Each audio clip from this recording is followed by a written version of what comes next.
Hello, good evening. Welcome to Monday's North West Tonight with Roger Johnson. Thanks for joining us. Our top story, calls for more support from families here affected by young onset dementia. Stuart first started displaying symptoms when he was around 60 and he's now 64. He now needs 24-hour care. Young onset dementia applies to people affected between the ages of 45 and 65. Also tonight, rebuilding Bolton, but there's outrage as it's revealed that millions of pounds for a town centre revamp still hasn't come through. Wembley joy or semi-final frustration? We're with the Merseyside teams in the FA Trophy's Final Four. Say cheese for Cheshire. Celebrations, food and fun as the county marks its own special day. Weather-wise, the next few days should be mostly dry, not bone dry, but mostly dry, and temperatures are on the up as well. Join me later for the full northwest forecast.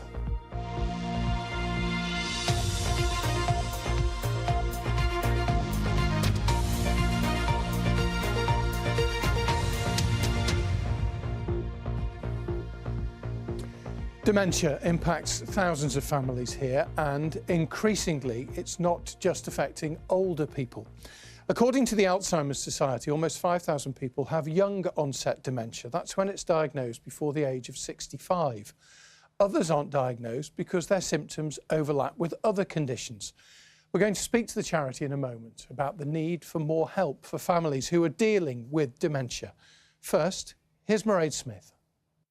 Stuart Scott was 61 when he was diagnosed with young onset dementia. Stuart first started displaying symptoms when he was around 60 and he's now 64. He now needs 24-hour care. I'm his main carer, and I never thought I would see myself as a carer, but unfortunately that's what I've become. Jill and Stuart from Blackburn, who've been married for 40 years, had been looking forward to retirement when the diagnosis came. Now life is very different. It doesn't bear any resemblance to the hopes and dreams that we had. We thought we were going to go travelling when we retired. Sadly, very quickly, that hasn't happened for us. Jill had to stop work, leaving her feeling isolated and worried about their future. When he was first diagnosed, I probably cried every day for over 12 months, wondering how we were going to manage and get through that.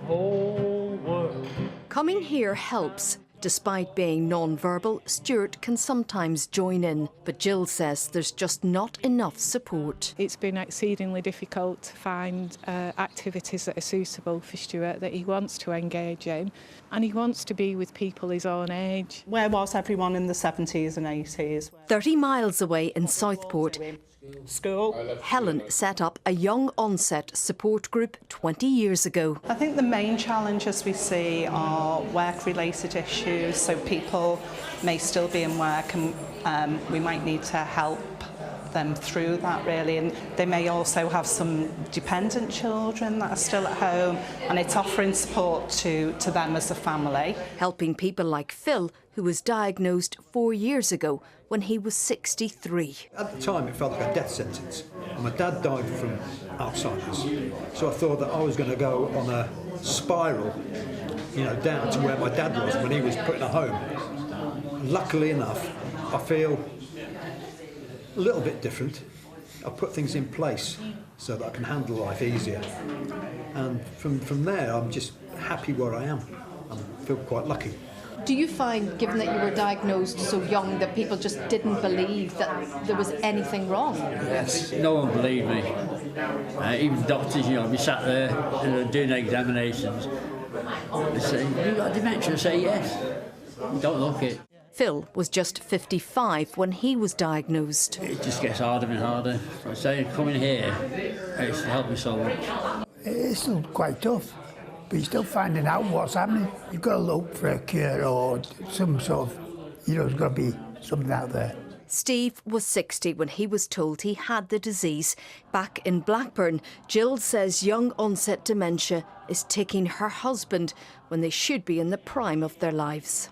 If I'm really honest, I'm sad quite a lot of the time because I see a very vibrant person disappearing before my eyes, and you feel like it's a grieving process.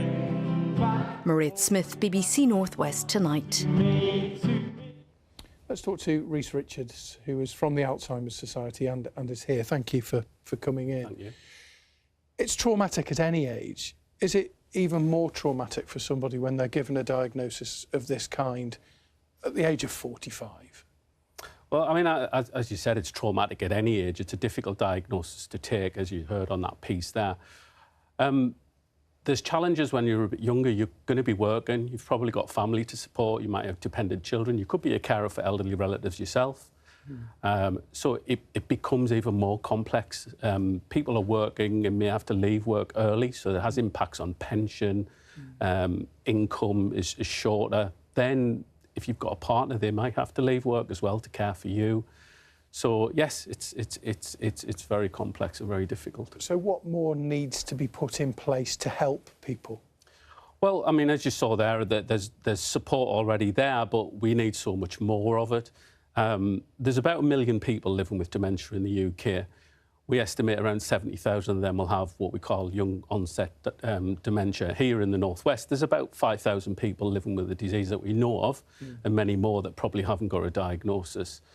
The sort of support that's needed, really, if you imagine being 40-year-old, maybe up to 65, the majority of people diagnosed are over 65, maybe in their 80s, and the type of support you can feel quite estranged from. You're younger, you're different type of music that you're interested in. Yeah. Information technology is part of your life, so it's important that support is catered to those people with those needs, and there's not enough of it. So yeah, we need more investment and more groups. And how important is it we talked in the introduction about the overlap of symptoms, that you might present with a symptom at the age of 45 that the medical professionals will look down a different avenue and will think, well, you're too young to have, dementia or Alzheimer's. Yeah. How important is it to try and catch it early? What difference does that make?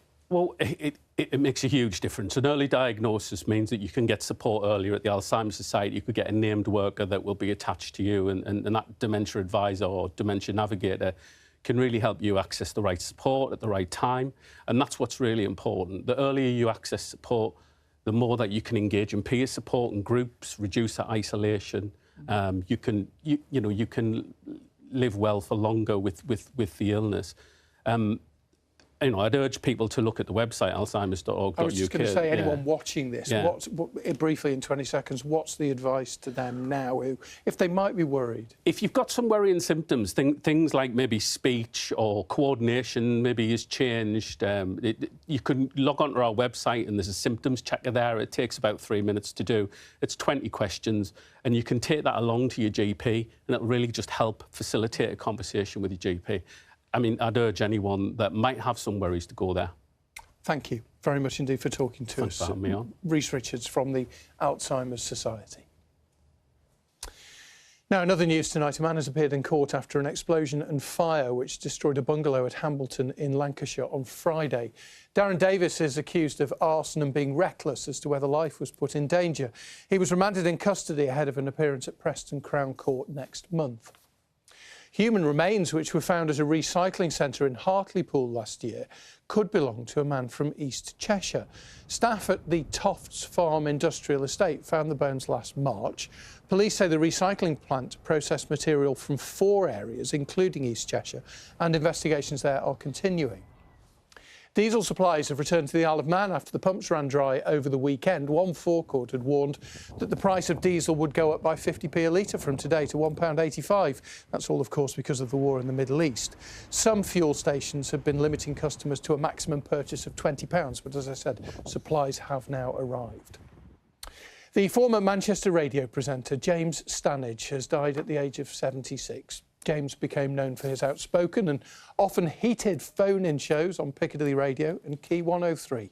James's son Darren said his dad died this morning after being treated for cancer for the past year.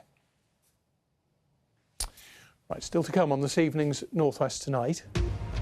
We'll visit the town waiting for a revamp 2 years after being promised £20 million from the government.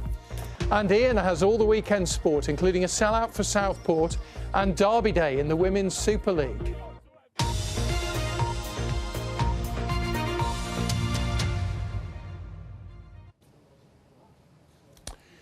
The trial of a man whose XL bully dog savaged a pensioner in Warrington last year is coming to a close.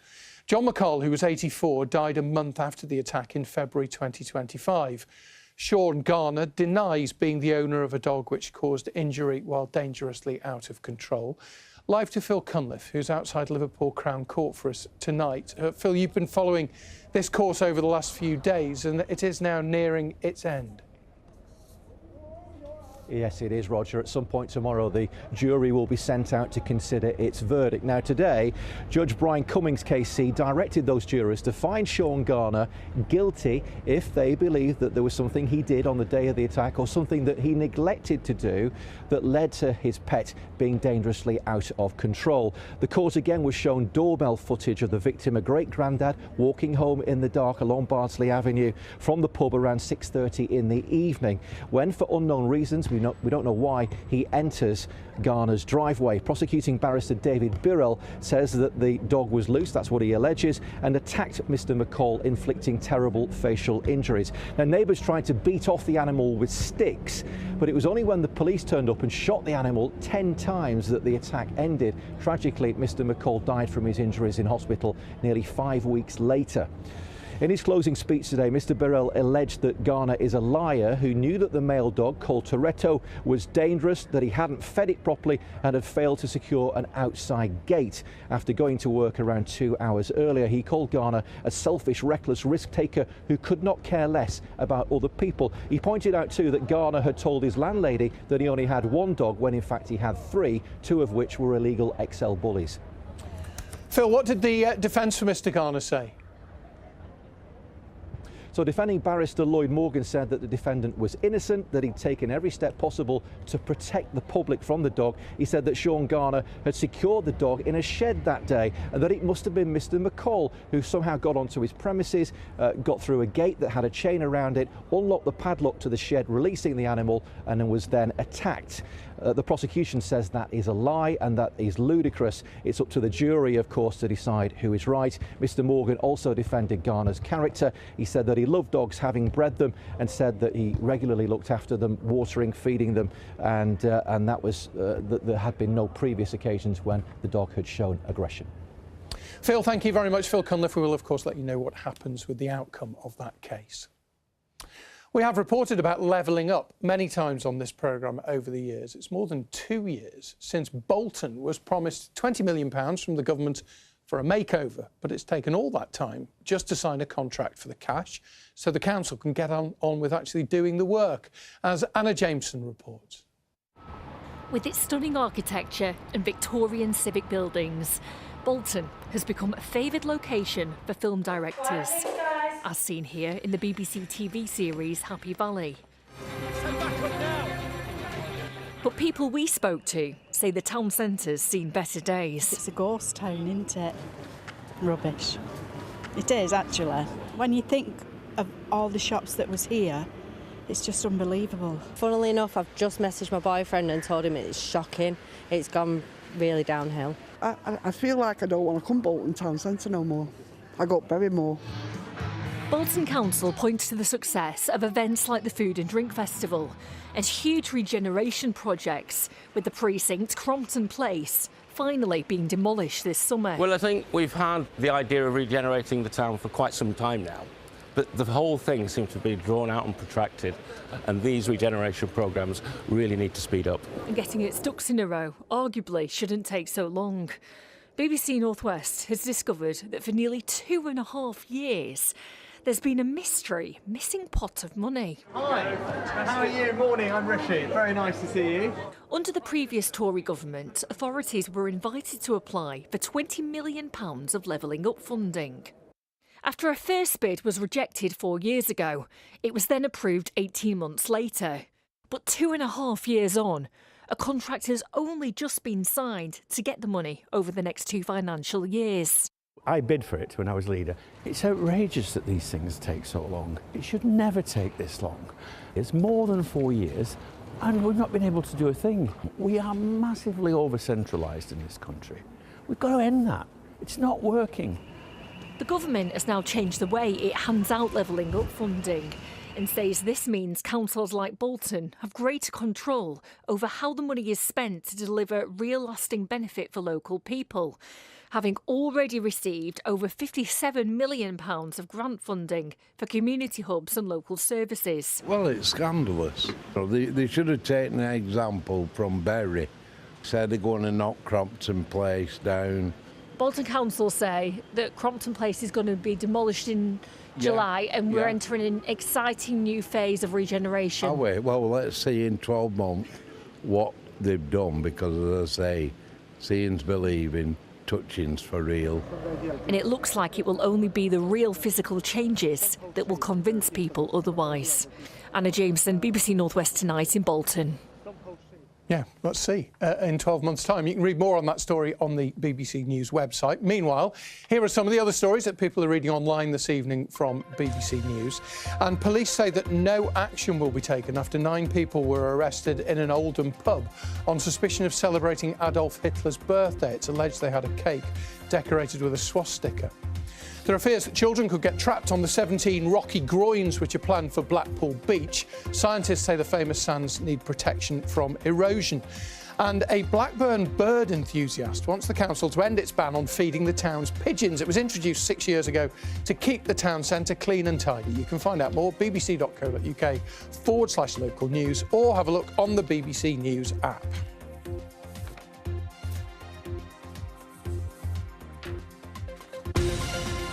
Right, let's move on to sport. Ian cut inside quicker than Mo Salah there. That was an impressive turn of speed. It's an international break for football at the moment, but there was some significant Football League results over the weekend. There were, and can I start emerging from a cloud of dry ice or something? just to hype up the drama a little. There were. As we head towards Easter weekend, the jeopardy's further increased at the top and bottom of Leagues 1 and 2. In League 1, Stockport County boosted their playoff hopes with a 3-0 win over Wimbledon, rounded off by Ollie Norwood. CJ Hamilton's injury time winner against Burton took Blackpool out of the relegation zone and level on points with Wigan, who lost.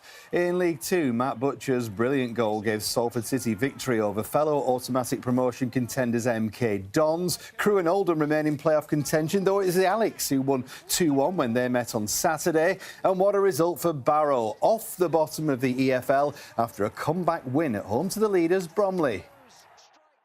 Well, obviously very pleased with the result, and the performance was excellent, so yeah, lots of positives. I'm delighted for the players. They've put in a lot of hard work over the last few weeks. We just need to move on quickly from these. As good as the feeling is, we've got another game and we've got another challenge ahead of us. Well, Rochdale marked non-league day with a win at Sutton to stay 3 points clear at the top of the National League, while in the FA Trophy semi-finals, National League North sides Marine and Southport were hoping to reach Wembley. Marine were at Wealdstone, who are a division above them, with 1998 finalist Southport also facing higher league opponents in Southend United. These are good times at Southport FC, and on Saturday the town turned out in force to support them. We're the famous Southport FC and we're going to Wembley. The club was taken over by new owners last summer. Former Blackburn and Bolton midfielder Neil Dans was appointed manager. Got off to a slow start, but now the community's coming together, the team's coming together, everything's coming together at the right time, and we get to do something like this today. It's magical. These owners have brought something different to this club completely. Does it take you back to the glory days of being in the Football League a day like this? Yeah. So hard, all away games along the way against teams above us. It's been fantastic, so whatever happens today, we just got to enjoy days like this. We're really sticking up for our team. Right at the end of our street, it's crazy. Absolutely crazy. Very excited. I mean, I've been watching him for 15 years, so to come here and see them in the semi-finals is just incredible. It's proper noise, isn't it? Yeah, there's going to be a lot of noise from like the drums and everything, but it's going to be funny at the end of the day. So this scarf you've got on is the 1998 FA Trophy final scarf? Yeah. You've kept it all that time? Yes, it's been sat in the cupboard, ready for another day of glory, and hopefully that day is on the horizon soon. It's a great day for the club. Great to see the ground packed. So here come the teams, Southport and Southend United, a trip to Wembley for one of these two teams. Just listen to the noise, unbelievable here today.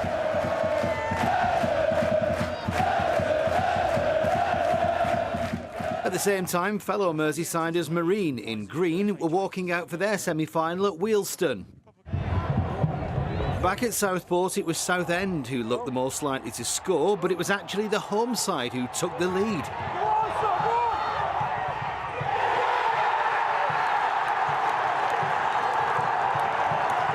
Joy for almost 5,000 Southport fans. Marine, meanwhile, headed into half-time in their match with the score at 0-0. That shot and it's dragged just wide. Unfortunately, Southport's lead wouldn't last long into the second half. One Southend goal soon became 2 and later 3. While with Marine heading for penalties, a long kick in the 94th minute led to Wealdstone's winner. The All Merseyside final wasn't to be. There's so many positives. You got a whole town out today. I mean, that says everything, doesn't it? I'm just so proud of everyone involved, not just the players, but the owners, the fans, everyone involved. And like you said, this day has been a day that I think a lot of these, especially young fans, will never forget. For Marine, the same bitter disappointment. The direction we're going in's positive. I'm gutted for the lads. I'm gutted for the players. You know, as a football club and as a manager, there'll be plenty more of these moments. Next up, unbelievably, Southport host Marine in the league on Good Friday. Two clubs very much on the up there. Good luck to them. Well, Manchester City are edging ever closer to the Women's Super League title after beating Manchester United on Derby weekend. Viviana Miedema scoring there in a 3-0 win at Old Trafford. Meanwhile, Grace Fisk scored for Liverpool as they won 3-2 at Everton.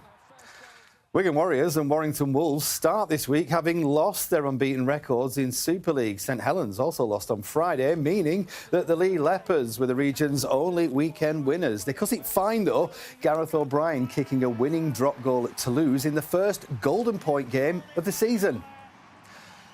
Sale Sharks head into this weekend's potentially season-saving Champions Cup showdown with Harlequins on the back of another defeat in the Prem. They lost 31 points to 26 at home to Bath, their 9th defeat of a disappointing campaign to date. And that, my friends, is all the sport. That's a shame because hopes were really high, weren't they, for Sale this time? They were. We previewed them at the start of the season. We thought they might do well in the league. They've still got There is Europe. time. There is time. Yeah. Ian, thank you very much. Right, we've got the weather with Paul in just a minute, but before that, Jodrell Bank, Chester Zoo, Tatton Park, all landmarks in Cheshire. And today was the day that the county celebrates its history, industry and culture. It's Cheshire Day. Don't forget the cheese, of course. Juliet Phillips spent the day in the county town of Chester. A slightly sombre soundtrack to a sunny day in Chester city centre. But this isn't any old Monday, it's Cheshire Day, a chance for people here to celebrate what makes this county great. It's really beautiful and the people are really nice. Like everybody's so cautious, everybody's so polite and honest and it's just really nice. The history of the place is absolutely amazing. I come to Chester very often and I spend time looking up at the amazing buildings that we have here. So what's Cheshire Day all about? I headed over to Chester Market to find out. So this year our big theme is Made in Cheshire and we're celebrating all the fantastic produce and goods manufactured across the county by our brilliant businesses. That includes businesses here in Chester Market, but it's about celebrating the things we're famous for, like Cheshire cheese, also celebrating the great products like Bentley cars that are made here, and really putting a spotlight on our businesses. One of the businesses on the market is the Pastry Peddler. They've made a special Cheshire Day cheesecake in honour of the occasion. So we've used a lot of the Cheshire cheese, then we've used Beckford & Dairy's really rich creamy milk, and there's Wheatwood Distillery's Cheshire Cat Pale Ale, all going in and blending in to create something truly unique and something that sings all about the bounty from our amazing county. For Steph, Cheshire really is the big cheese. Plenty I spoke to agreed with her. I grew up here in Cheshire. We love coming to places like Chester to see the history. Beautiful scenery. Busy as half term, of course. Sun shining. What's not to like about Chester? I love Chester and Cheshire. The people, the place, the heritage. Juliet Phillips, BBC North West Tonight, Chester. Cracking part of the world. Right, let's get the weather. Here's Paul. Good evening. We saw 1 or 2 showers around today and temperatures up to about 10 Celsius, although it did feel quite chilly if you were out and about in the northwesterly wind. Over the next few days there'll be a fair amount of dry weather around, not bone dry, but a lot of dry weather to be had, and temperatures, at least for the next couple of days, are on the up compared to today. So we head into this evening with a mostly dry picture, just the odd light shower at first, some clear spells into the early part of the night, and then the cloud thickens up from the west as a warm front moves in. That'll bring us some patchy rain at times through the early hours of tomorrow morning. Temperatures won't drop any lower than about 4 or 5 Celsius, and along the coast with the breeze, more like 7 or 8 degrees. Into tomorrow then, and it is a cloudy start to the day, some patchy rain and drizzle on and off for many, but it does become drier as we head towards lunchtime and into the afternoon. The cloud starts to break up nicely. We get some good sunny spells develop through the second half of the day. Still a westerly breeze there, not as gusty as it has been over recent days, and temperatures are on the up. Behind that warm front, we're looking at temperatures peaking around about 12 Celsius in Douglas, 14 degrees in Manchester through tomorrow afternoon. Then as we head into Wednesday, it's another mostly dry day. Again, a lot of cloud to start the day, but again it should lift and clear, and we should see some good sunny spells break through the middle part of the day into the afternoon. Temperatures again peaking around about 14 degrees Celsius, but again a noticeable westerly breeze there. Then as we head through the rest of the week, well, on Wednesday night we've got the cold front following on from the northwest. That'll bring some thicker cloud, outbreaks of rain overnight and into Thursday morning, clearing up through the day on Thursday. Another weak front coming in from the west on Friday. So varying amounts of cloud in the forecast over the next few days. Temperatures into the low teens at times. Breezy, but not as windy as it has been. Thanks very much indeed, Paul. We started this evening talking about young onset dementia, if you remember, if you were watching at the start of the programme. Simon has sent us a message on social media. He said he's glad that we're raising awareness of early onset dementia. His wife was diagnosed at the age of 56. 5 years on, she is now in end stage. And Simon says there's not much support for those who are diagnosed young. So Simon, we wish you and your wife all the very best. If you want to get in touch, any stories that you think we should be covering, you can let us know. nwt@bbc.co.uk is our email address, nwt@bbc.co.uk. But from all of us, as always, thank you very much indeed for watching. Steve's here with the late news at 10:30. Have a good evening. Bye-bye.